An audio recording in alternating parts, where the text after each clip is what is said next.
pasado día 6 de marzo fueron detenidos Alexander y Mikhailo Kononovich, acusados sin prueba alguna de colaborar con los servicios. It has been over 600 days since the kidnapping of comrades Mikhail and Alexander Kononovich by the reactionary Zelensky regime of Ukraine. Since their arrest by the Ukrainian Security Service, our comrades are accused of being Russian and Belarusian spies. They are charged with, quote, forcibly changing or overthrowing the constitutional order or seizing state power, as well as conspiracy to commit such actions, and, quote, public calls for violent change or overthrow of the constitutional system or the seizure of state power, as well as dissemination of materials calling for such actions. These false charges can lead to sentences of 10 years or more. During their arrest, they have been tortured and beaten by the Ukrainian Security Service, and the right to defence from these accusations is being violated.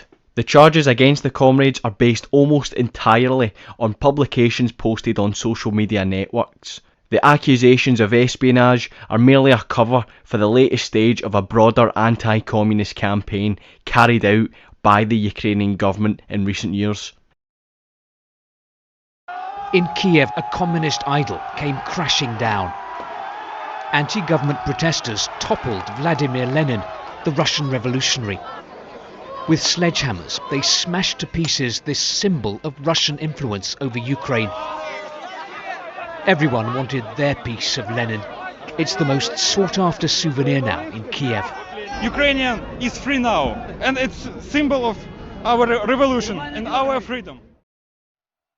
A large crowd gathered in the eastern Ukrainian city of Kharkiv on Sunday to watch the toppling of a statue of former Soviet leader Vladimir Lenin.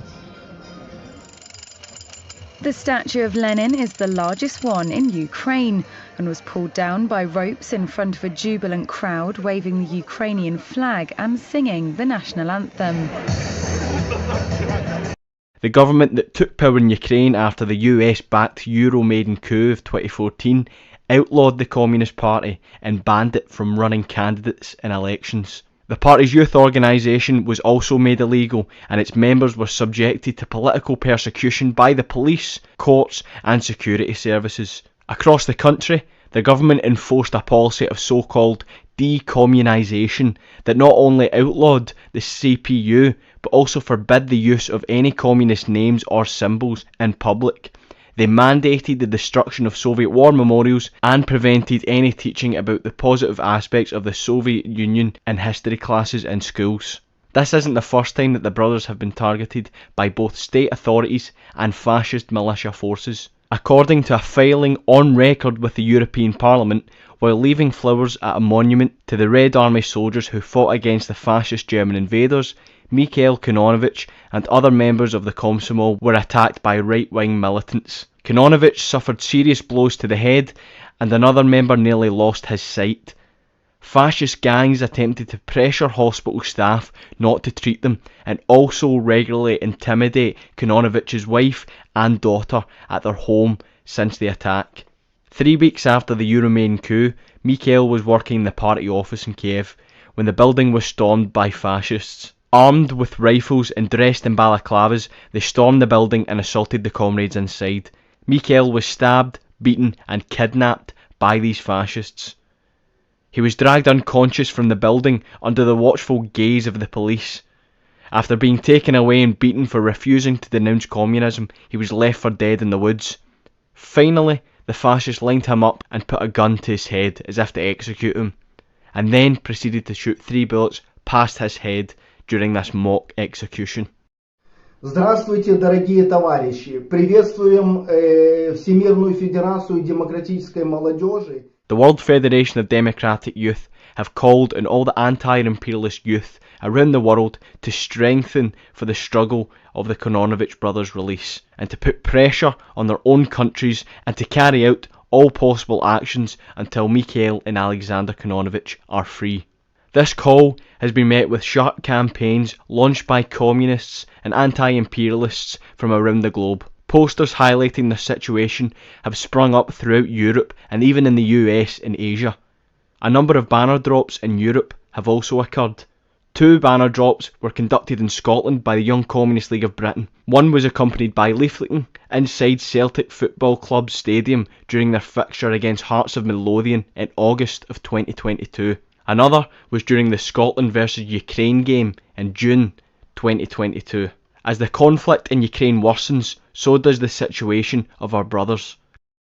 Мы, братья Кононовичи, украинские антифашисты и коммунисты, обращаемся к Всемирной Федерации Демократической Молодежи, ко всем коммунистам левым Европы и всего мира. They have since been placed on house arrest and are required to constantly wear monitoring devices. To make matters worse, a Ukrainian law enforcement agent has exposed the address of the brothers and publicly declared and encouraged their execution from fascist forces. Действующий работник полиции.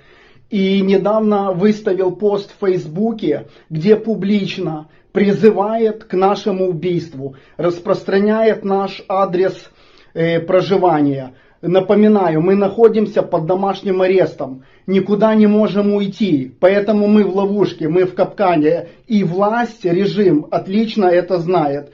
Они обращаются через Facebook к общественности. Давайте убьем Кононовичей, и вам ничего за это не будет. Нас режим Зеленского выводит в плоскость вне закона. Это как Германия 30-х годов, где коммунисты и антифашисты были вне закона. Это публично бросают клич украинскому обществу. Убивайте их, вам ничего за это не будет. Товарищи, мы вас очень просим выходить к посольствам, консульствам в Европе и в мире, выходить к официальным органам власти Евросоюза, к миссии ОБСЕ, ООН, другим общественным организациям всемирным. The anti-imperialist youth of the world will not rest until our comrades are free. Our call is loud and it is clear. Free Kononovich.